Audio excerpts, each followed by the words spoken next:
We'll be live in just one moment. While we wait, here's some tips for a successful viewing experience. Make sure you're in a comfy spot. Turn your volume up.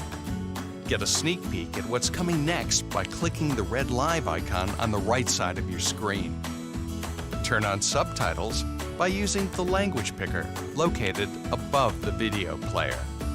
Don't worry if you miss something. The recording will be available on our event page starting tomorrow. And don't forget to join the conversation on social media. Follow us at Google for EDU and use our hashtag, #TheAnywhereSchool. Let's get going.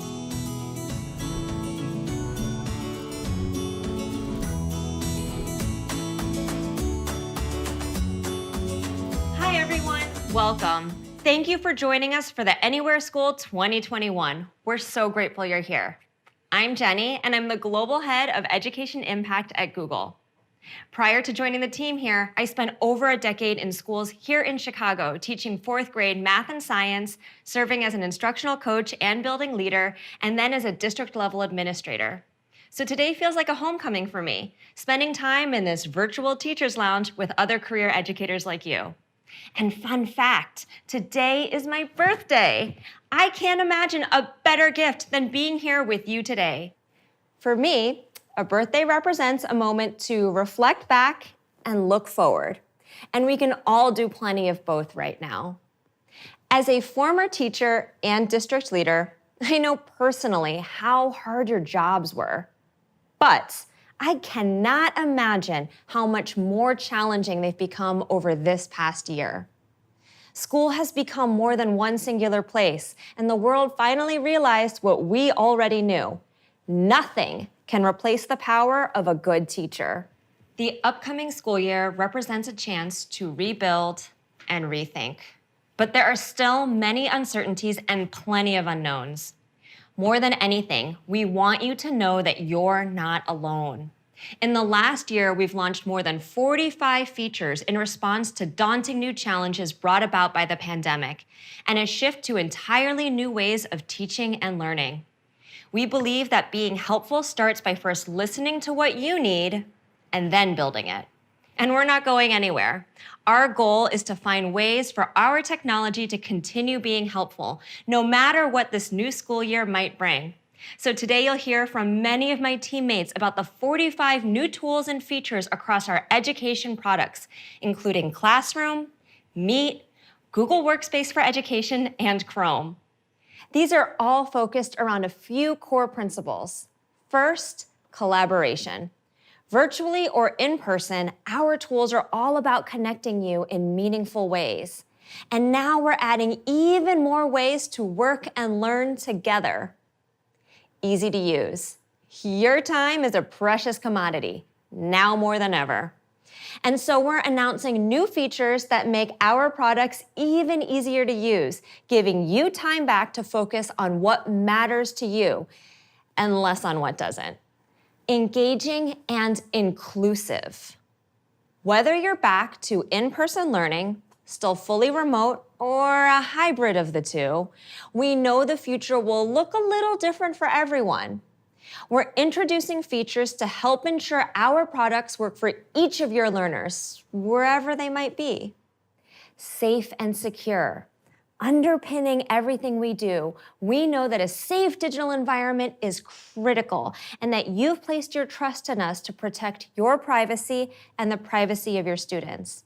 That's why we're adding new proactive security features and compliance updates, as well as giving you more control to keep your data private and secure.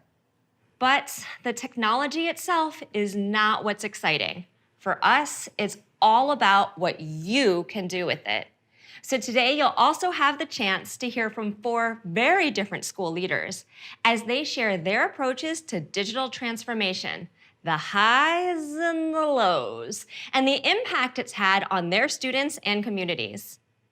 And with that, I want to thank you again for being here and for all you do to support your students and communities. Throughout the event, we'll be posting polls on our Twitter page. To join the conversation, head there now and let us know where you're tuning in from.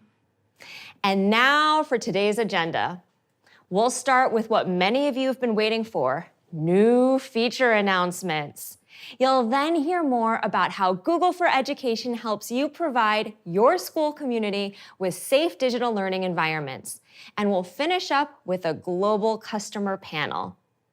First up is Danita Morgan, who will share more about the updates coming to Google Classroom.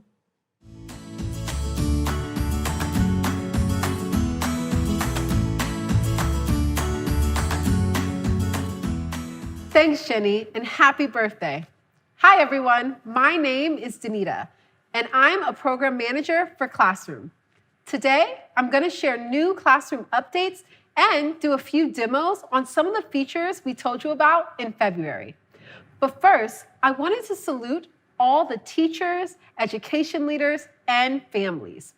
I am a career educator and taught all throughout New York as well as in India before joining Google. In fact, I'm actually a Google certified innovator. You are all superheroes for keeping learning going this year. With that in mind, our team is more motivated than ever to make Classroom better each day. Over the last year, we've seen Classroom become a center for teaching and learning as we've expanded our capabilities. We're proud that many schools now use Classroom as their LMS. Teachers, you've supported Classroom from its start 7 years ago, which was built from the ground up to solve your real problems. And your consistent feedback has helped us stay in lockstep with your evolving needs. Education leaders, you have placed your trust in us by selecting Classroom for your school system, whether that's a district, state, or even an entire country. We know how complex your jobs are, and we take our responsibility to serve your needs extremely seriously. So one of our biggest priorities this year and beyond is to give education leaders greater visibility and control of Classroom so you can support instruction at any size school system. Change, as this past year has proven, is inevitable in education. So as the needs of your institutions continue to evolve, Classroom will also evolve to keep pace. With that, let's dive right in with updates on one of Classroom's top requested features, roster import. Starting this summer, U.S. districts with Google Workspace for Education Plus will be able to automatically set up classes and keep their rosters in sync with their student information system, powered by Clever. IT admins will create classes via Clever, meaning teachers will no longer need to manually create classes and invite students to join them, saving teachers loads of valuable prep time. And don't worry, this will not overwrite classes that teachers create individually. Let me show you what it looks like. First, schools will enable Clever rostering in the admin console. They should also enable the Classroom rostering app in Clever. Next, admins will follow a few easy steps to connect Classroom and Clever. We understand the importance of flexibility here, and as an admin, you can connect your individual school, entire district, or specific teachers. You have complete control. After following the setup guide and granting permissions, syncing commences. Once the sync is complete, Clever will email the admins with the report of what took place. And on the teacher side, they simply log into Classroom and see that all their classes have been created and automatically populated with the right students. They then accept the class and the courses are launched. Voila! We hope this new feature makes heading back to school a lot easier for both teachers and admins. We also have exciting updates to share about Classroom add-ons. This will be coming to beta later this year for districts with the Teaching and Learning Upgrade or Education Plus. With Classroom add-ons, we're partnering with the best ed tech tools so you can seamlessly bring your favorite content right inside Classroom. We're starting with 9 partners, including Adobe Spark for Education, Book Widgets, CK12 Foundation, Edpuzzle, IXL, Kahoot, Nearpod, Newsela, and Safari Montage, with plans to expand to many more. Let me show you how add-ons work with an example. Take Book Widget. First, as a teacher, you go to create an assignment like you're used to, filling out the typical instructions and adding some attachments. But this is where add-ons comes in. You select Add-ons button and open Book Widget. Find an assignment and assign to your class. On the student side, they see the assignment in the stream and click to view the instructions. Then they open the Book Widget attachment and the assignment opens up where they can do their work. Notice, they never have to leave Classroom or don't have to do a separate sign-in. Once they finish their work, they simply click Turn In. On the teacher side, they're now ready to grade. They click on a student name and can see the student's work in line with Classroom's grader view. They can add a comment and then return at the top. This will automatically pass the grade back to Classroom's gradebook. This is just the beginning of our investments in making Classroom your center for learning, the hub where everything comes together. We have a lot more in the works that you'll hear about in coming months. And we have a new announcement that is Classroom's #1 most requested feature, scheduling assignments across multiple classes. Coming later this year, this feature will help teachers and co-teachers easily schedule assignments to multiple classes at once. They can configure due date, publish date, and topic when creating the scheduled assignments. Now, you can distribute that same Macbeth assignment to all of your English sections with the click of a button. In addition to being easy to use, we're also dedicated to ensuring Classroom is inclusive for everyone. One of the best ways we can do that is by supporting students who don't always have consistent internet access, a common problem across almost every school, city, and country.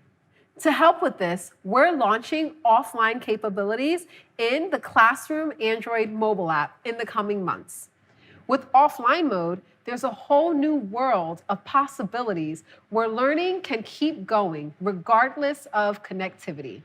Students will be able to start their work offline, review their assignments and attachments, and write assignments in Google Docs, all without an internet connection. And then they'll be able to submit their assignments once they're back online. But sometimes it's not enough to ensure students can get online, is it? Sometimes you need help figuring out if students are engaged with class. So in the next few months, we're releasing student engagement tracking. When student engagement tracking launches in the fall, teachers will easily be able to see when a student was last active, including when they last submitted their work or participated in the class through comments. This is designed to make it easier for teachers to get a pulse on how the entire class is doing or identify students who might need a little extra support. Turning back to Twitter, we'd love to hear from you. What do you hope to learn about your students from activity tracking? And finally, in the coming months, we're making some powerful updates to how teachers can use Google Meet in Classroom, making it easier, safer, and more secure.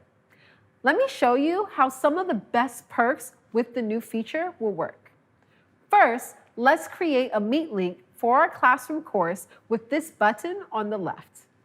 Teachers can make this visible or not visible to their students at any time. Previously, teachers had to go into class settings to manage the Meet link, but now it's right on the stream. Now, as a student, I'm unable to join the Classroom Meet link unless the host or teacher is present.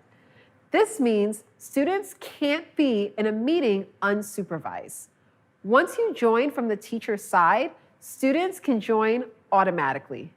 If the teacher joins first before students, students can then join without needing to knock or sit in the waiting room. But what about if someone isn't a teacher or a student? Maybe like a guest speaker joining for the day.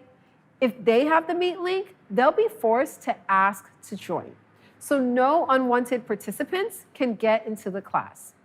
This will also block any unwanted guests from joining a meeting.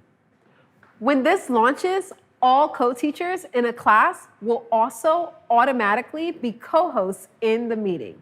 And only students listed in the classroom roster will be able to join the Meet. We're really excited about these adjustments to make using Meet in classroom more secure and seamless. And this is just the tip of the iceberg for Meet announcements. But before going to Meet, let's hear from John and Jose David, teachers from Nigeria and Spain, to share about how they are using the latest features in Classroom to inspire learning in their classrooms. Thanks, Danita. Hello, everyone. I'm John Okewale, a 10th grade teacher, system analyst, instructional designer, and Nigeria's first Google certified innovator. Hi, Jose David. Hi, John. I'm Jose David, a 6th grade teacher from Spain, a Google certified innovator, and host a podcast, a blog, and a YouTube channel about using Google tools in your classroom. So, John, what do you think of the update? Jose, the update list is impressive. The new roster import functionality tops the pack for me. Teachers like me can now reduce the time it takes to set up classes, and that will aid back to school preparation tremendously. What are you most excited about? I'm excited about the classroom add-ons. I love using other EdTech tools like Puzzle or Kahoot, and being able to integrate them directly into classroom assignments will be amazing. Yes, Jose. The new add-ons are super cool. One of the updates I'm thrilled about is the ability to schedule multiple assignments. You know what? Assigning the same work across different sections will be snappy. That will be awesome. And I'm excited about the Meet and Classroom integration. I get lots of questions about this on my YouTube channel, and I think this new feature will make things easier. And talking of the ability to complete homework, my students will be super excited about the new offline mode in Classroom. They and fellow teachers can continue with work at home, even with poor internet connection and data restrictions. I love it. Lots of new improvements, new features I'm looking forward to using with my students. And a little birdie told me this is just the beginning in Classroom, with lots more running on the horizon. Are you interested to hear more? Oh, really? So we'll have to talk about that one off camera. Thanks, everyone, and back to Danita. Thanks, John and Jose David. Love hearing your perspectives. For more tips from amazing educators around the world on how to use Classroom, please check out this link. Let me pass it off to Thomas Dixon, who can tell you all about the new Meet updates.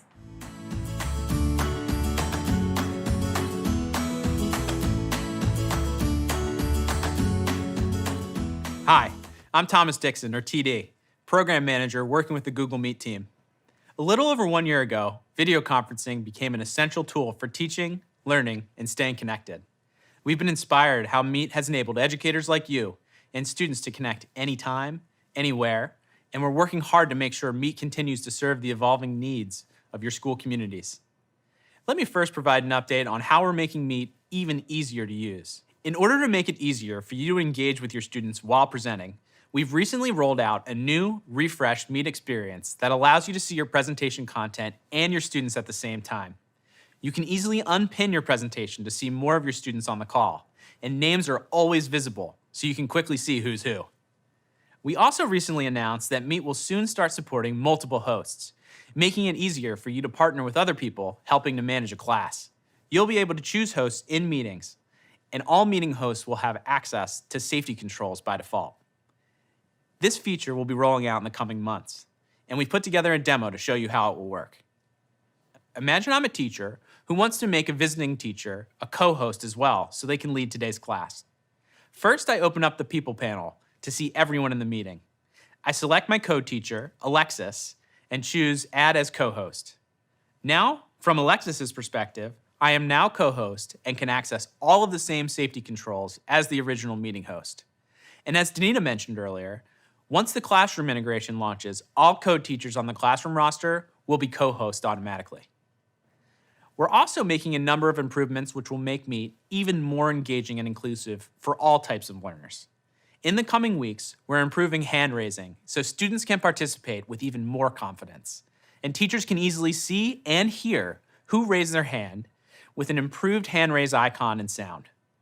People who raise their hands will show up in the grid, and there will be a persistent notification so you can easily see how many people have raised their hands and in what order. Finally, when a student with a raised hand is done talking, we'll automatically lower their hand. To make Meet more accessible, in the coming months, you and your students will be able to pin multiple tiles to customize what you want to focus on.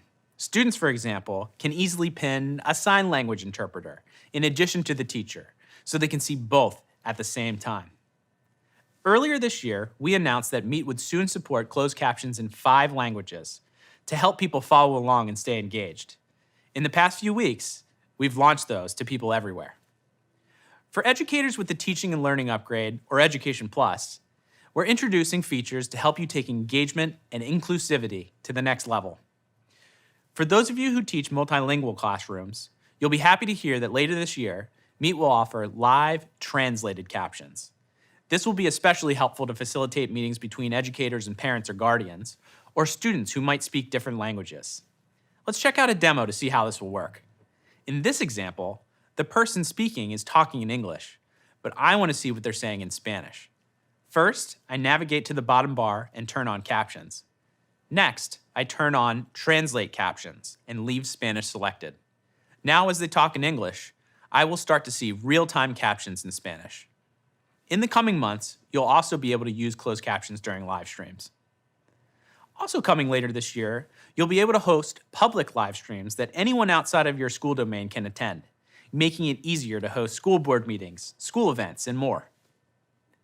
In addition to making Meet more engaging and inclusive, we've also made sure it's secure by design, with powerful safety controls for both teachers and administrators. The improved integration with Classroom that Danita showed earlier will make meetings initiated from Classroom safer by default. We've extended additional meeting safety controls for hosts using tablets and mobile phones, like the ability to end meetings for everyone on the call and mute everyone at once. These are live now on iOS and coming to Android in a few months. If you need to quickly prevent distractions, in the coming months, you'll be able to turn off everyone's video at once using Video Lock. For customers with Education Plus or the Teaching and Learning Upgrade, we're also making breakout rooms safer and more secure. In the coming months, all breakout room safety settings will match the safety settings from the main meeting room. So for example, if you've disabled chat in the main room, when you move into breakout rooms, chat will automatically be disabled there as well. And when you end breakout rooms, participants will be forced back into the main meeting room, meaning no more students lingering behind. Those of you who are administrators or work with administrators in your organization will be happy to hear that starting this month, you can control which meetings users in your domain can join and who can join meetings created by users in your domain with new admin settings in the admin console. This can help you create the right boundaries for different age students, facilitate bringing in external speakers, and more. In the coming months, you'll be able to control quick access and chat locks at the group or OU level in the admin console as well. Earlier this year, we announced that admins with Education Standard and Education Plus would be able to end any meeting in their organization directly from the investigation tool. This feature is rolling out in the coming weeks, and we have a demo to show you about how it works. In the admin console, you'll first navigate to the investigation tool. Next, you'll select the Meet log events and click Search to bring up all the meetings in your domain. You can then check the boxes next to any meeting you want to end, and then using the Actions button, select End Meetings for All. The green checks on the side confirm that these meetings have now been ended. Once ended, any people who were in those meetings will be removed, and quick access will automatically be turned off, so they can't rejoin the meeting without the host being present from that point forward. Over the past year, Meet has truly transformed into a video conferencing tool built for teaching and learning. Meet will continue to adapt to the needs of school communities as they evolve, whether learning is taking place in person, remotely, or in a hybrid setting. For those following along on Twitter, tell us what Meet feature you're most excited about. Now I'm going to pass it off to a few educators from our community to talk about how they might use some of these new features in their classroom and share a bit more about how they've been using Meet in their schools beyond distance learning. Hi everyone, I'm Megan and I'm here with my friend Nate, and we are both Google certified trainers from the opposite sides of the world. I'm a full-time technology coach in the Pennsbury School District in Bucks County, Pennsylvania in the United States. And I'm a teacher at Nagoya International School in central Japan. Megan, I don't know about you. I'm really excited about the updates coming to Meet. In particular, I'm looking forward to the multiple moderators feature. We often have online guest speakers, so having multiple teachers able to moderate, it's going to help planning and execution go much more smoothly. I completely agree, Nate, especially for our situations where we have multiple adults in the classroom, including co-teachers or support staff. I'm also very excited for the new Meet user interface that makes it easier for teachers to share their screen because they can see what they're sharing, and they can unpin that presentation screen so they can see more of their students on the screen at once. And while I know all of these new features are really exciting, the reality is Google Meet has changed the way we've run our school throughout this entire school year, not just for distance learning, but beyond distance learning. What are some of the ways you all have used Google Meet beyond distance learning, Nate? Well, you and I met on Google Meet, along with many other professionals around the world. But something our school is doing is reaching out to communities beyond our own. In Japan, the Ainu are a marginalized community. So we had an Ainu guest speaker talk to our students, tell their story, inspire our students to be better people and learn about equity and inclusion. It was very cool. We've done professional development for social studies teachers across Japan and just teachers across the planet. We've also had a career day where students could meet professionals in their fields and inspire them to think about, what do I want to be in the future? It was very cool. So what else have you been doing? Those are really cool ideas. We've also used Google Meet for professional development because it's made it so much easier for our teachers to access the PD from the comfort of their own homes, as well as to access the recordings. We've also used Google Meet for all of our parent interactions throughout the school year. Parents no longer have to factor in travel time to and from the school to schedule a meeting with their child's teacher. And most importantly, it's helped us engage our students, as our students have been able to use Google Meet to access one-to-one office hours with their teachers in ways that they would not have been able to before. So clearly, Google Meet has been a lifeline for us throughout distance learning, but we're optimistic about the ways that Google Meet can continue to impact us positively in the future. How about you? Yeah, Meet's going to be even better in the future. Looking forward to it. Thanks so much for sharing, Megan and Nate. It's amazing to see how you've been using Meet. Now I'm going to hand it off to my friend Mike Patterson to talk about some exciting updates coming to Google Workspace for Education.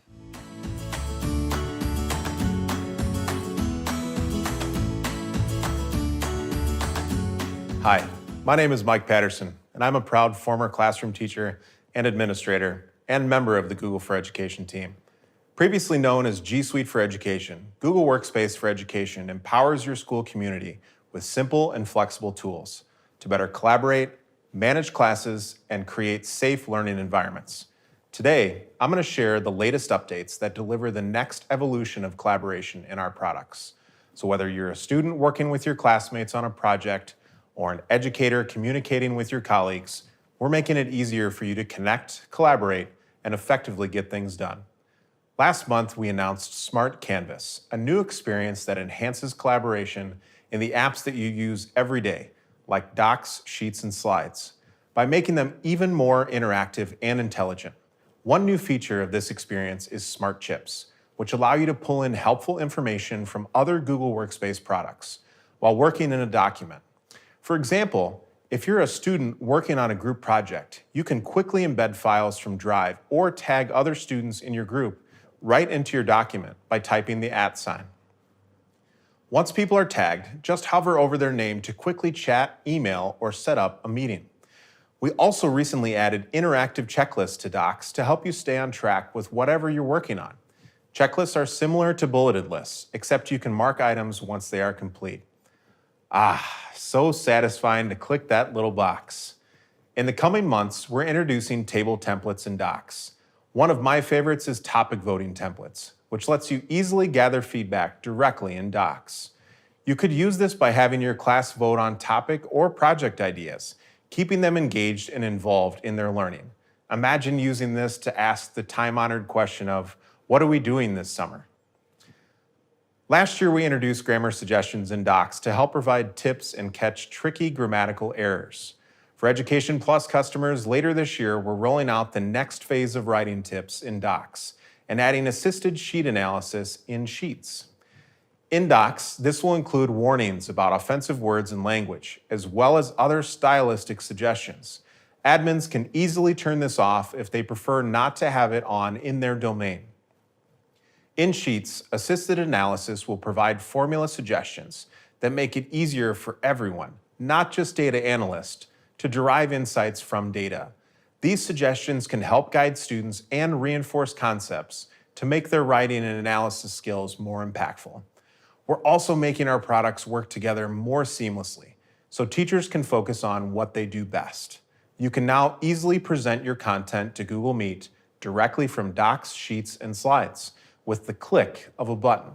This allows you to quickly present and see participants and content at the same time, back in the Meet tab. Later this year, we'll be taking this a step further, and customers with Education Plus will be able to embed their live Meet video calls in their Docs, Sheets, and Slides. This will make it even easier to see each other while collaborating together. Altogether, these improvements are going to change the way we work, making it easier to collaborate with anyone from anywhere. By using these tools at school and at home, your students will build important collaboration skills to be better prepared for the workplace of the future. We know how much is on educators' plates right now, so we're making our tools even easier to use so you can get valuable time back to focus on your students. In Forms, we're simplifying settings in the coming months so it'll be easier and faster for you to set up your forms the way that you want. For example, you'll see a new settings tab at the top of your forms with key settings made more discoverable, like the option to make a form a quiz, and control default settings that get applied to all your forms and quizzes. And to make your forms more fun and personalized, we're launching more than 20 new fonts for you to choose from. Earlier this year, we also announced Forms would soon start automatically saving your draft responses for 30 days or until your submission was complete. Thanks to all your great feedback during the beta, this feature is starting to roll out next month and will be available to everyone this summer. All of these collaborative tools and features that are easy to use are wonderful, but providing your school community with a safe digital learning environment is a commitment and responsibility we take very seriously, so everyone can teach and learn knowing we're helping their data stay private and secure. Later today, my colleague Jen will be doing a deep dive on our approach to privacy and security. Additionally, today, we're announcing how we're strengthening the security of all Google Workspace for Education customers with Drive security improvements, and adding additional advanced security for Education Plus and Education Standard customers. Drive already has built-in protections to help block phishing and malware content shared from external organizations. Now we're adding enhanced protections to Drive that allow admins to enable this kind of protection within their organization's internal Drive to further defend against insider threats and accidental sharing of malware. Additionally, new Drive Trust rules will give Education Standard and Education Plus admins more advanced controls around how files can be shared within and outside of their organization. For example, if an admin wants to allow a subset of faculty to be able to share documents with anyone in their district, but only allow students to share files with people in their specific school. Drive Trust rules are rolling out in beta in the coming months and will be widely available later this year. Education Standard and Education Plus admins will also soon have added controls to classify files stored in Drive based on the content's sensitivity levels and enforce strong data loss prevention rules according to that classification with Drive labels. You'll even be able to set up data loss prevention rules to have Drive automatically classify files for them. This can help you be more proactive about protecting some of your community's most sensitive data, like personally identifiable information or proprietary research. Okay, that was a lot of great stuff that I wish I would have had when I was using Google Tools with my students. For those following along on Twitter, we'd love to know what you're most excited about.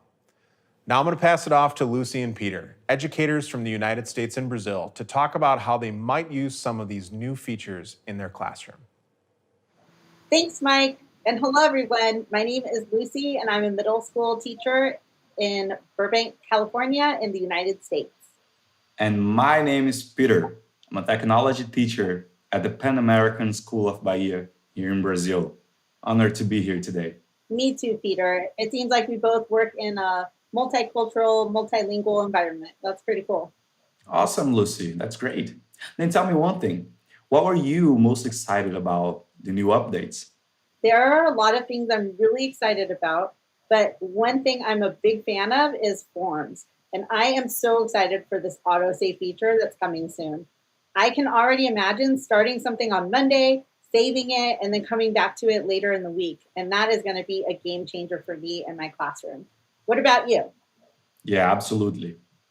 Google Forms is already great for engaging and collaborating with the students, and the improvements are going to make it even better. I'm personally a big fan of the possibilities the smart Canvas features are bringing. I cannot wait to have it. Me too. I agree with you. One thing I'm super excited about are the interactive checklists in Docs. So I don't know about you, but my students are middle schoolers and they can get pretty disorganized. And so I like making checklists for them to help them keep on track of their due dates and their assignments. The bad part is that as soon as I make the checklist, they lose it. So I love the idea of having it in a digital space that they can come back to later and they don't have to fish it out of their backpacks. You know, it's just right there for them. Awesome. And speaking of Google Docs, this assistive writing feature is really exciting for when we're working on digital citizenship. Then we can improve our communication skills in the virtual world. There's a lot to learn. As a technology teacher, I see students often have fear of using formulas in spreadsheets. It's not just the students, Peter. I'm afraid of it too. So this is really exciting. So imagine I have no words to describe how happy they will be, and even we will be, when they finally overcome their fear with the new assisted analysis feature. Lucy, I think we've got plenty of homework to make for them. Let's do it. No, I think we've got plenty of homework to do. We've got to check out all these cool features. Let's do it. Thanks, Lucy and Peter. Now I'm going to pass it off to Helen to talk about updates coming to Google Chrome.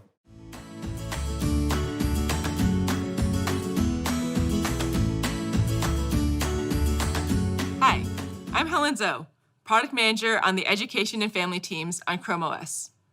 Over the past year, we've seen Chromebooks being used in so many ways. For virtual classrooms, as millions of Chromebooks were sent home for distance learning. For creative projects, as people found new hobbies and passions. And for entertainment, as parents and guardians leaned on Family Link to help balance school time and playtime. Chromebooks have become the #1 device in K-12 education globally because they're powerfully simple, opening a world of possibilities for every student and teacher, whether they're at school, at home, or anywhere in between. We've seen a huge transition to one-to-one device deployment as students are bringing home school devices and moving from a shared cart model to having assigned devices, giving them a real sense of ownership. As a result, we're making changes to support schools as they send Chromebooks home and to help students connect and participate in hybrid classrooms while creating and sharing their ideas with a wide range of learning tools from podcasting to screencasting. First, let's talk about how Chromebooks are easy to use, start and stay fast, and get better over time. With a wide variety of helpful tools like Canva, Read and Write, and Adobe Spark, all found on the Chromebook App Hub, Chromebooks can boost both teacher productivity and student engagement. With Chromebooks, it's easy to set up the right environment for your school from wherever you are because you can manage and scale with ease using Chrome Education Upgrade and over 500 policies in Google Admin Console. With policies like zero-touch enrollment, IT admins can drop ship devices to any location and have the device be ready to go without ever having to touch the device. Automatic updates for up to 8 years on devices keep them safe and secure, and with all of the latest and greatest security updates and new features. But it can be challenging to know when devices are reaching their automatic update expiration date. Last year, we updated the devices policy of Google Admin Console to show when devices reached their AUE. And now we're adding a new page in Admin Console that enables admins to view Chrome Insights reports. The first report will be a view of AUE dates of the device fleet, which helps you understand when and how many devices have reached or are going to reach their AUE dates. These reports will help you prepare for when you should be thinking about purchasing new devices and how often. With over 40 plus new devices for education in 2021 alone, it's easy to give teachers and students devices that meet their needs and customize each device to suit individual learning styles. With devices for learning anywhere, students can easily video conference and multitask. And with devices for advanced use, students can code and run large programs. Teachers and staff can also find a powerful device that they can rely on. There's a device for every user and use case, and you can find yours at the URL on the screen. With the transition to one-to-one device deployments, where students can now have their own Chromebook and make it their own, we're adding even more features to make it easy for you to pick up your device and start using it quickly. This August, we're rolling out PIN logins for education users. This means that instead of having to remember so many long passwords and spend time typing them in, students, educators, and admins will be able to type in a simple 6-digit PIN to log in. When students are logging into a device with the appropriate security hardware, meaning an H1 security chip, they will be prompted to set up a PIN and will be able to log in or unlock their Chromebook using that PIN going forward. We hope that this will help students, especially younger ones, and teachers spend more time using technology to learn instead of having to spend lots of extra time logging in or setting up. Next, we'll talk about how Chromebooks come with built-in accessibility and productivity features right out of the box. Powered by Chrome OS, they are regularly updated in the background while your educators and students work. And when you customize your accessibility settings once, they follow you wherever you log in next. For students who may need an alternate input into their Chromebook, we have Switch Access, which is the ability to use the built-in keyboard or an external device via USB or Bluetooth to control their cursor. Coming in August, we're introducing point scanning, which is a new navigation mode for Switch Access. It allows users to select any point on the screen by first having a user choose the horizontal location they want to select and then having them choose the vertical. Chromebooks also come with 2 magnifiers built in, a full screen magnifier and a docked magnifier. We've just added a new panning method to our full screen magnifier. In addition to the current ability to pan the screen when your mouse hits the edge of the magnified viewport, you can now keep the mouse centered on the screen and have the viewport pan as you move the mouse. And speaking of built-in, Chromebooks also have 2 different forms of spoken feedback, which are great for students or educators who are blind or low vision or just learning how to read. For those who have significant vision loss or are blind, Chromebox is a full system spoken feedback. And for those with low vision or specific learning or print disabilities, Select to Speak is an on-demand screen reader for certain text or certain parts of the screen. And we recently released screen shading and new controls that let you speed up, slow down, or pause the reading voice in real time and easily jump to different sections of text.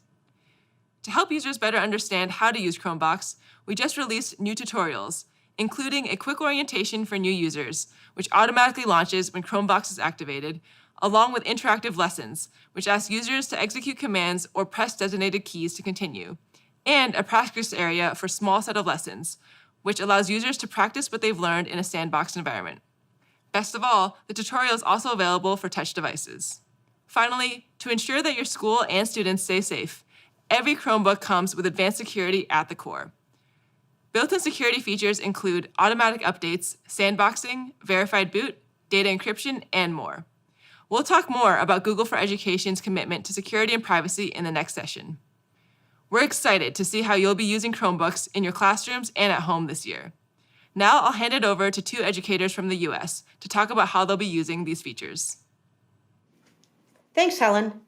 Hi, everyone. I'm Tammy Lind. I'm an instructional coach in the South Milwaukee School District in Wisconsin, and I work with teachers and students using Chromebook accessibility features both in the classroom and during remote learning.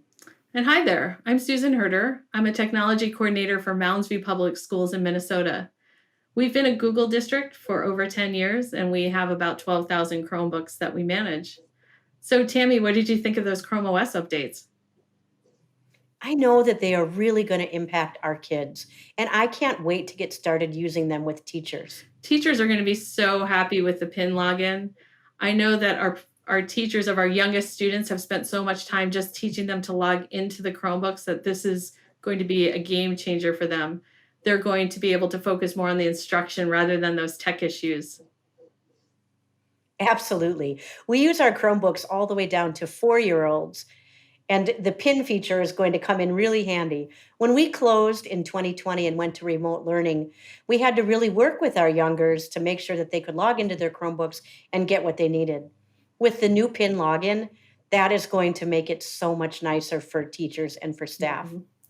And I think too, for the accessibility features like the panning method to the full screen magnifier, those are tools that teachers can also use to help focus student instruction.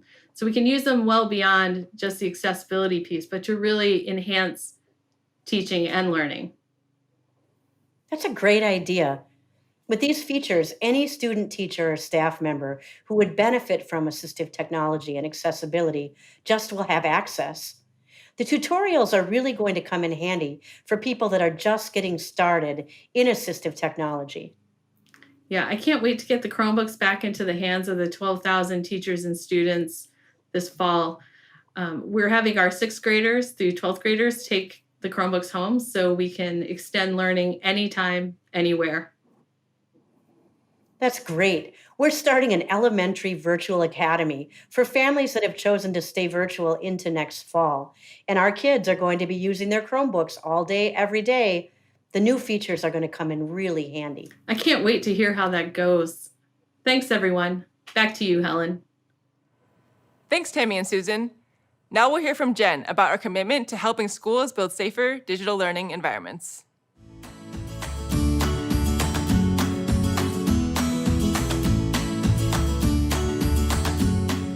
Hi, everyone. I'm Jennifer Holland, Director of Program Management for Google for Education. You've just heard about all of the new product features and updates coming to Chrome OS, Google Workspace for Education, and Classroom. One of the best things is that you don't have to think twice about whether they're secure or whether they'll work with your other digital tools. When we design our products, we put the safety, security, and privacy needs of our users first. Because at the end of the day, what motivates our team is how we can best support the entire education community, and particularly teachers and students, so they can focus on what matters most, teaching and learning. As we build new products and features, we adhere to 3 principles: keeping your information secure by default, ensuring privacy by design, and giving you complete control over your school's digital environment. First, let's discuss what it means to be secure by default. You need to protect your school community from digital threats, but you want to make sure that it doesn't disrupt teaching and learning. And then there's the fact that threats are always evolving. How do you keep up? Google for Education offers the world's most advanced digital security. Even before you set up security controls for your school's digital environment specific to your needs, baseline security controls are on by default to help protect you from the start. And proactive protections are built in and continuously updated to stay ahead of threats. And this is done in the background, so your environment is always current without being constantly interrupted by upgrades and patches. By automatically protecting your environment 24/7, we prevent security issues from happening in the first place by proactively detecting, blocking, and mitigating threats. We also guarantee that our industry-leading global network is up 99.9% of the time. All data is encrypted at rest and in transit between our facilities using the most stringent encryption technologies. And you can rely upon our network to handle even your largest classes and heaviest workloads. And in our Security Center, you can get customized recommendations from Google on how to optimize your security to help prevent malware, ransomware, data leaks, and other security threats from harming your environment. Next, let's discuss how we strictly uphold responsible data practices designed to respect your privacy. With Google for Education, we're helping your institution meet rigorous data privacy standards, including FERPA, COPPA, and GDPR. We're also continuously making thoughtful decisions about when, how, and why data is used in our products, including data that's used for ads. No advertising ever appears in Google Workspace for Education core services, and students' personal information is never sold or used for personalized advertising. It's simply off limits. To help you make informed decisions about our products, we are clear about our data practices, and we promise full transparency into our privacy policies. We have updated our privacy notice to improve the way we describe our practices and privacy controls. While nothing is changing about how your information is processed, we improved our notice to have clearer language to make it easier for admins, teachers, parents, and students to understand. Finally, we design our products to give you complete visibility and control. You can stay on top of your school's security with tools that put more power and choice into your hands. For starters, you own your own data in core Google Workspace services, period. That means you retain full intellectual property rights over your customer data and control who can download it and when. You can get real-time alerts so you can act immediately if an incident occurs and customize the security dashboard to get reports on your security status at any time. If you want even more advanced security capabilities, you can layer on additional features by choosing premium options with the different versions of Google Workspace for Education, including a centralized security center that gives you full visibility into your environment. Now that we've shared a little bit about our security and privacy principles, let's talk about what's launching next school year to help provide more visibility and control for admins and teachers as they build safe digital learning environments. For starters, we're introducing a new age-based access setting to provide a safer experience for students under the age of 18 when using additional services, which are Google products that can be accessed outside of the core Google Workspace for Education suite. These products include YouTube, photos, and maps, among others. In the coming weeks, we'll ask all admins from primary and secondary institutions to indicate in the admin console which of their users, such as their teachers and staff, are over the age of 18, using organizational units or groups. Then, in early September, students who are under 18 will see a series of changes across Google that provide them a safer experience. If admins don't make a selection by then, primary or secondary institution users will default to the safer under 18 experience, while higher education institution users will default to the over 18 experience. These default settings are not locked, and admins can always adjust them. For example, here's how the YouTube experience will change for students under the age of 18. Students under 18 will only be allowed to consume YouTube content, but not create. This means features like posting videos, commenting, and live streaming will be disabled. If any of these users had previously uploaded videos using their school Google account, they'll be able to use Google Takeout to download their content if enabled by the administrator. We're also making changes if an admin has chosen to disable YouTube. Users will not be able to view YouTube videos on youtube.com. Many teachers and schools love YouTube because it has such a rich library of compelling instructional content, and we hope these changes give educators even more opportunities to use it as a tool for learning. We're also changing the default experience for Google Search for users under 18. Previously, many schools used our network filtering capabilities or those from third-party filtering providers to protect K-12 students from visiting websites that contained age-inappropriate content. But those only worked on schools' physical campuses. So, moving forward, any students under 18 signed into Google Search with their school Google account get the safe search experience, filtering explicit content from their search results. Additionally, all K-12 EDU users signed into a Chrome browser or Chrome OS device will be defaulted to Safe Search On. These Chrome users will also be defaulted to Safe Sites On, which blocks going directly to identified age-inappropriate URLs, and guest mode and incognito mode turned off so that students can't get around those policies.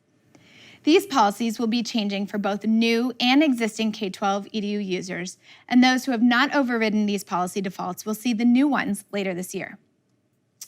For all these policies on Chrome OS, admins can still change these policies for individual organizational units, like for educators who need access for lesson planning purposes. This way, we provide a safer learning environment for students while giving admins more choice and control and more visibility into what students are doing online. We're also prioritizing helping students be safer online and good digital citizens. Just last week, we launched a refreshed curriculum of our Be Internet Awesome program. Be Internet Awesome is a program used by millions of students and educators globally that teaches kids the fundamentals of digital citizenship and safety. We designed it to assist educators, parents, and guardians help younger students explore the online world safely and with confidence. It's also fun for the kids because of Interland, an interactive video game that reinforces what they learn. Thanks for spending time out of your day to learn more about our privacy and security updates. As I mentioned at the start, what motivates our team is how we can best support the entire education community, and particularly teachers and students, so they can focus on what matters most, teaching and learning. Our commitment to you is that we will continue to create tools and services that are secure by default and private by design, all the while giving you complete control over your environment. Thanks for listening. Now I'll pass it to Dean Stokes for our Global Customer Panel.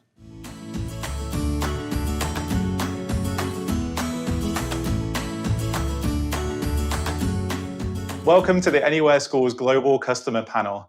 I'm Dean, the Education Product Adoption Manager for Europe, Middle East, and Africa here at Google. It's no secret that COVID-19 has disrupted the way that we teach and learn. Practically overnight, technology became embedded in everything that we do, which has its benefits and challenges.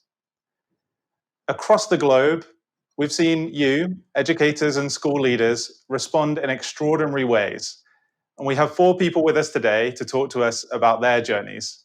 So before we get started, let's find out who we're speaking to. So Philomena, over to you to introduce yourself. Thank you, Dean. Hello, everyone. I am so honored to be here. My name is Filomena Pizzulli. I am a math and science teacher in middle school, and currently I work at Leonardo Sciascia School in Taranto. I am so happy to be here, and I would like to share with you my love for IT and digital learning, especially, obviously, Google World. And for that reason, I started my journey in Google, first of all, with Google Educator Level 1, until the last one, Google Innovator. And I am also leader of GG Italia and the newest GG mentor. In that way, you can see me, the person that always shared her love with Google, for Google, with other teachers in my school and all around the world. My aim is to combine and integrate the math love and the Google love in one only space, and transforming the learning path into an engaging journey. Thank you so much. Hi, my name is Juan Carlos Flores. I'm a Secretary of Education here in Jalisco, Mexico. I have a bachelor's degree in physics, over 20 years of experience as a teacher, and I'm very glad to be with you. We would love to share our experience here in Jalisco with a system with 2 million students, and we have a lot of things to tell you. Thank you. Hi, I'm Maria Etheridge. I'm from Lakes Entrance Primary. I'm the STEM specialist teacher. I'm only 5 years in, so I'm a mature age grad. My area is a low socioeconomic area. We're regional.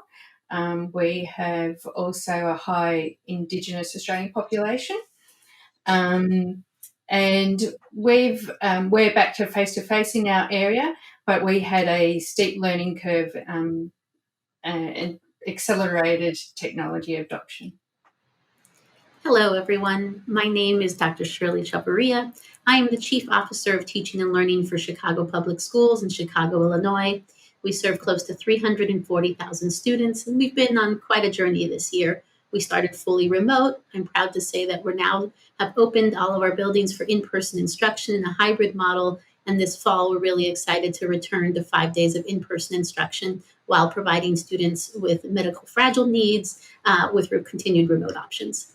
Great to meet you, everybody, and thanks for joining us today. I'm really looking forward to learning from you today. It's been said that crisis breeds innovation, and I think it was clear as the world started to shut down early on in the pandemic last year that incremental change wasn't going to cut it. And for you and everyone watching at home as well, your work was crucial in making sure that we could continue teaching and learning in an uninterrupted way. So I'd love to hear what innovation you witnessed or were a part of, and what parts of that you're planning to keep as we start getting back to normal. And perhaps, Shirley, you can start us off. Sure, certainly. Most definitely, the crisis accelerated our ability to support teacher development of competence with digital resources and tools. This fall, we made the decision to move the district to solely using Google Suite tools for remote learning. That means that we led 500 schools, over 1,000 school leaders, and over 24,000 teachers to really understand how to leverage Google Suite tools to continue to provide the kinds of instructional experiences that we know matter for students, engaging in meaningful tasks, opportunities to collaborate, opportunities to engage with each other and receive feedback. And our teachers rose to the challenge. The creativity of teachers has been evident in so many ways. They adopted new tools and implemented them in ways that really maximized student engagement, which was a priority for us. We saw Google Jamboards that provided the opportunity for student voice and choice, Google Forms that captured quick formative feedback, breakout rooms, and Google Docs that were designed to engage students in discussion and creation that really, I think, felt impossible before all of all this happened. And these examples really only begin to scratch the surface of what we accomplished this year. And I do hope that our teachers feel proud of what they were able to adapt and do. And the skills that they were able to build. And I'm really proud to say that we're certainly going to move these skills into the future, because Chicago Public Schools is releasing its first ever digital pre-K through 12 standards aligned, culturally responsive curriculum this summer. What that means is that we've prepared a fully articulated curriculum that will be housed in a digital learning object repository and will connect in a digital ecosystem that utilizes Google Suite tools, so that teachers will have access to high quality materials, but will be able to continue to innovate, continue to engage students, and really continue to build on the skills that they've built this year. And so we're excited to see what our teachers will continue to do in the years ahead. Thanks, Shirley. And Juan Carlos, for you thinking about your whole region, how was this for you? What innovations did you really see from your teachers? Well, we feel very proud of our teachers because they were able to have a digital culture transformation. It was amazing. For us, it represents going from 0 accounts to more than 800,000 institutional accounts with Google Education. That allowed us to start a very aggressive digital training. We have almost 71 courses available. We enrolled in the first weeks more than 4,000 teachers. And from then, we have been seeing a very broad applications of the platform. It was very interesting that we had made the decision that every one of our 13,000 schools have like a free choice for using certain tools. And it was amazing because when you don't take decisions in one desk, in one office, and trust every one of your schools, you get excellent results. So what we're seeing is that hybrid education is going to be for us now on, because we already noticed that even small children are very interested in technology. Their parents, families here in Jalisco are making very big efforts to have the technology they need in their houses. And we did it in the first days of the pandemic, only with 20% of our students. Now, for more than a year, we have been studying in-house. We have opened our schools since 2 months ago. And we right now have all the schools open for supporting students, that 20% that has a very difficult time to reach technology. But we are sure in the near future all the students will have this technology because we are making a very big network with the internet to our schools. So we're very excited to see how all our faculty is evolving and getting very interested in technology. Thanks, Juan Carlos. Filomena and Maria, I think training was just mentioned in there. And I wonder how it was for you in your kind of virtual classrooms. Did you feel like you were ready for this innovation? And what kind of things were you doing with your students? Perhaps you can share, maybe Maria. Okay. Luckily for me, I have a global PLN, and so I was watching what was unfolding through Asia and Europe, and so I learnt from their challenges, and I was able to hit the ground running. So I had 4 days to train all our staff and 2 days to get the students familiar with what it was going to look like for them. Prior to this, we had also come out of the bushfires, and because we're regional, so that sense of community was even more important. So initially, our focus was even on the social emotional side of things and making sure that we kept that connection going and that communication. And then, as we were comfortable with that, we evolved in the concentration of the academic side. But we were only a 20 lab computer, and we had about they were desktops and 4 desktops in each classroom. And then with the Department of Education and Training in Victoria, we were able to get devices one-to-one for 3 to 6s, and huge changes from that. It was really, really good. We heard from Shirley some of the uses of the tools among the teachers in Chicago public schools. Filomena, Maria mentioned they're getting a device to everybody. How was the access for you and your students, and how were you reaching them through virtual teaching? Oh, great question, Dan, because when we went into lockdown, as you mentioned before, almost overnight, everything seemed new and we were absolutely not ready. One of the most difficult things was the digital divide. Not all the student had a mobile phone or a laptop to join virtual classroom. So with my principal and my other colleagues, we decided to open up our IT rooms and gave all our laptop or mobile devices to our students that they have not. In that way, we could reach out. I think the main part of our student, maybe the whole organization, and so we were so happy.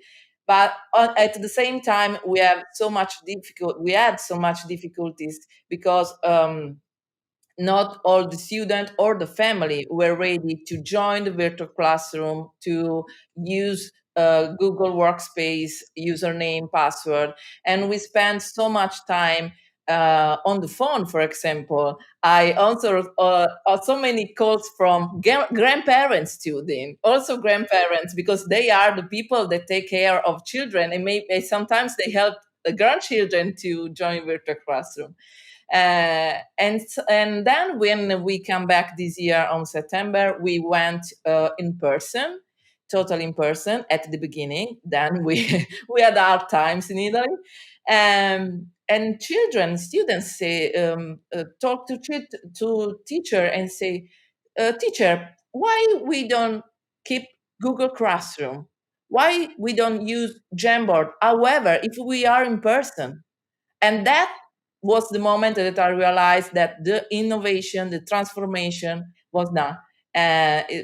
For me, this is the most remarkable and memorable moment in my teacher life. Really. I bet it's been a phenomenal 18 months. Really, really challenging and difficult, and it continues to be in many parts of the world as well. You mentioned there that kind of an unintended consequence, if you like, was that you had to get devices out of your school to give them to students. And whilst crisis might breed innovation, it's definitely not without its challenges. And so I'm wondering from the others, were there any other unintended consequences that you faced, that you're dealing with, and how are you thinking about maybe solving for those moving forward? I'll offer a small one, but I think an important one.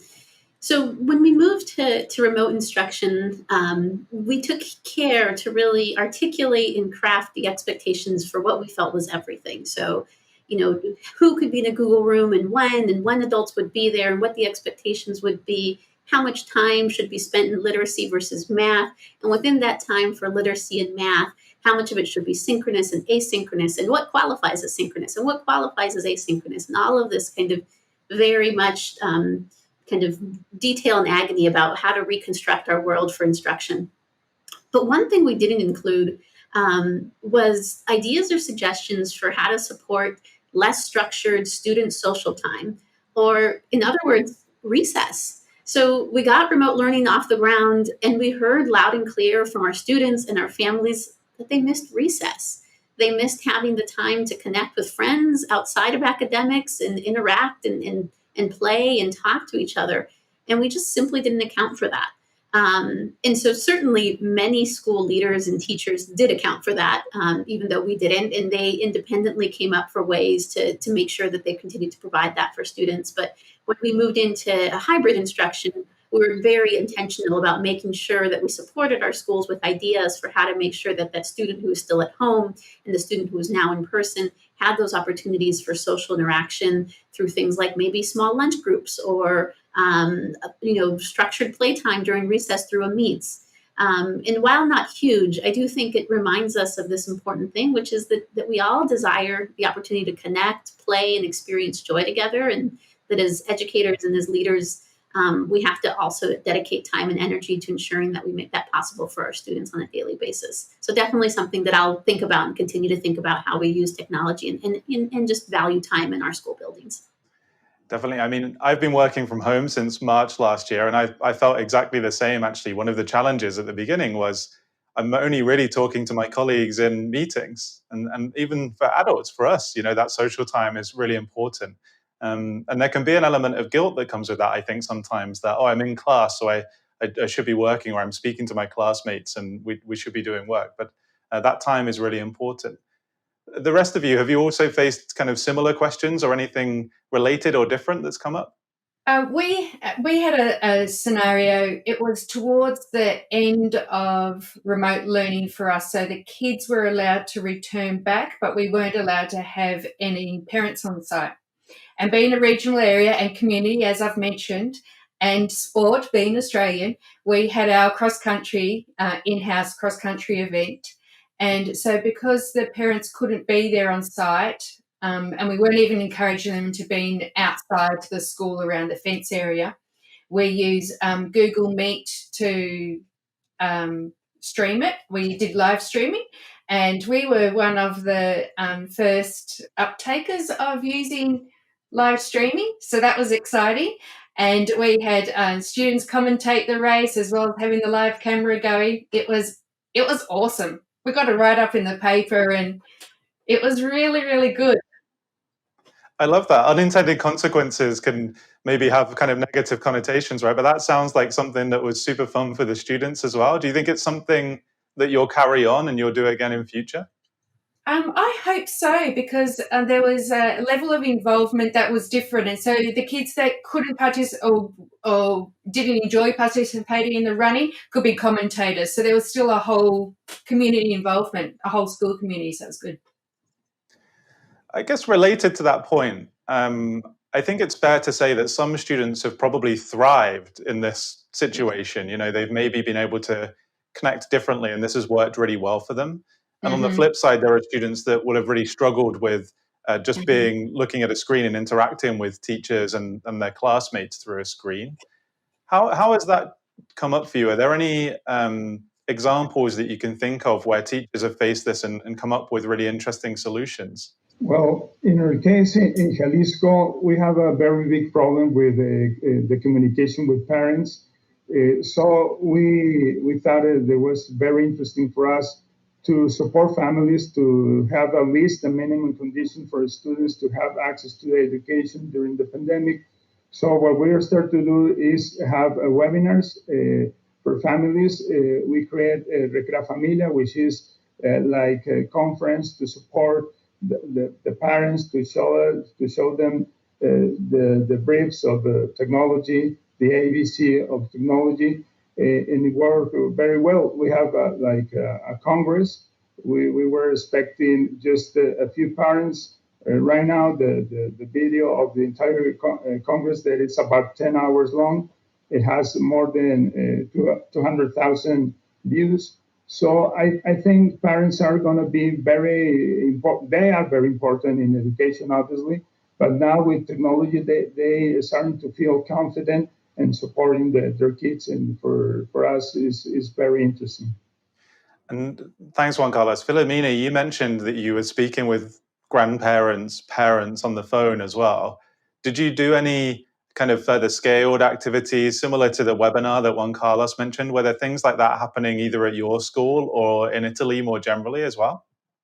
Yes, of course. I started to do a tutorial on YouTube for that reason, because sometimes I receive a lot of requests for the same thing. So I decide, okay, let's do one tutorial and share with everyone.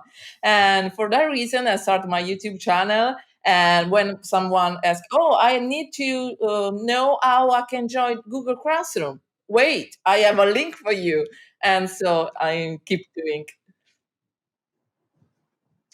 And I'm really keen, before we move on to the last question, I know that we're running out of time. Are there any other things? I think the sports day was a really good example, but any other examples that you have where you've done something this way that has been forced to be through technology or virtually or online that you're thinking you will keep into the future? I think parent-teacher evenings is one I hear a lot about, but I wonder if there are other examples. Yes, I go first because I really enjoy the engaging activity that we could do with the students. My Google Innovator project is about social emotional learning, like Shirley said before. Because sometimes when we were on distance learning, students had the power to switch off camera, switch off microphone, and get away from the lesson. So, as a teacher, your role, your aim is to engage students so they could decide to not switch the camera and be with you. For that reason, I organize with other colleagues a lot of activity, a newspaper for school, a podcast about social emotional learning, and a lot of Google site about all the activity and the project in the school, even if we were in distance learning. And a unique place to share the emotion, the pictures, the video, so we can feel close, even if we are distant in reality. One other innovation I'd share is that during this moment, we were excited to really expand student access to courses. So in Chicago Public Schools, typically in 8th grade, some students have access to an advanced course such as algebra, and others don't, because it really depends on whether or not a teacher at that school is certified to teach that course. So this year, we offered what we called algebra hubs. So it didn't matter whether or not the student had an endorsed teacher at the school. We offered after-school algebra courses through a virtual hub certified teacher who would then teach that student. So we were able to significantly expand student access to algebra courses by using remote learning. And so as we move into the year ahead, we'll continue to really explore a way where we can expand the way students access both rigorous coursework, more advanced coursework, but also just interesting coursework, and really think about how we go beyond the limits of the school building, while of course we're very excited to get our students back in 5 days a week. I really love that example. I think access to subjects that students wouldn't be able to learn normally in their school suddenly are open to them when you can do things online.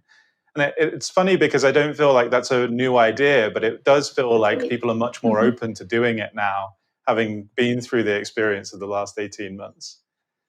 Well, we're nearly at time. We've learned so many great examples and things that you've been working through in all of your different contexts. So I'd love to hear whether you have a kind of single piece of advice or one particular thing on your mind that you've learned that you would like to share with everybody watching today? Perhaps we'll go to Maria first. I think that this is exciting times. I think we're going to see a lot of change, in the future of education. If you think about Sir Ken Robinson and his talk about changing education paradigms, I think that this is starting to happen, particularly for us regionally. It's a big change.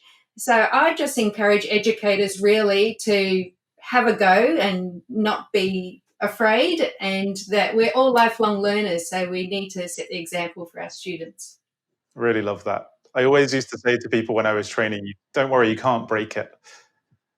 I was just thinking that the pandemic made us clear that technology will replace teachers, that we might have the best technology in classroom, but the important things are the relation between the teacher with their students, the pedagogical intervention, the social interaction.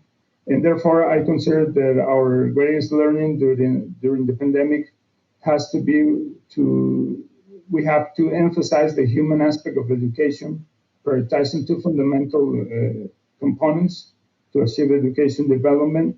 That's responsible autonomy for each school using technology, obviously, and a sense of community. Collaboration was very interesting with technology, because what we found is that now teachers are getting together not only with the faculty of each school, they are working with math teachers with math teachers, and they're sharing a lot of materials, a lot of experience, a lot of fails, and also successes. So it's very interesting for us now that we're face-to-face education to keep promoting technology as a way to have better collaboration. Juan Carlos, I really love what you said, because it's exactly what has come to mind for me. I think that in this moment, what's come through is that we can innovate and we can persevere through any challenge through the power of human connection. And so as we move forward, I really wonder, how do we create space with each other in the classroom, in our schools, and in our daily interactions to value each other's identities and lived experiences, our relationship with each other and the community we create? I think that if we really center ourselves on those ideas of identity and relationship and community, we'll continue to create the conditions needed to really learn, grow, and innovate. Can I answer with a metaphor, Dean? Because listening to my colleague, all the speeches remind me about an image. Because sometimes I think about teacher and I compare them with Olympic athletes with the high jump, with the pole. Because this year we went to a profound teaching transformation, and that instead of years took few months. And in my mind, I see the pole, the bar, that every time we were to dive in, always rise up. And then with tenacity and strength, our teacher keep learn and practice and teach the students, also teach other teachers to raise the bar and reach the bar. And if we think about 1 year ago, we feel incredibly proud of our teaching path. And so if we imagine 1 year from now, we have to practice and still learning and keep learning, because I think that teachers are the real superhero. Absolutely. I couldn't agree more. And I'm in awe of everything that you've all achieved. Those points about human connection, I think, are really important. And I don't think technology will ever be able to replace a teacher because of that. Technology will never be human. And I think, if anything, it's just going to signify the importance of the human connection when we are together in person, no matter what happens moving forward with hybrid learning or being on video more often, perhaps. And it has been a really challenging 18 months. But listening to you all and just hearing stories from educators that have been using our tools around the world for the past 18 months has made me really optimistic. So a huge thank you to all four of you for joining us for this panel again. And thank you to everybody at home watching along. This wraps up the Anywhere School event 2021, but please do continue the conversation online using hashtag the Anywhere School, and we'll see you again soon. Thanks.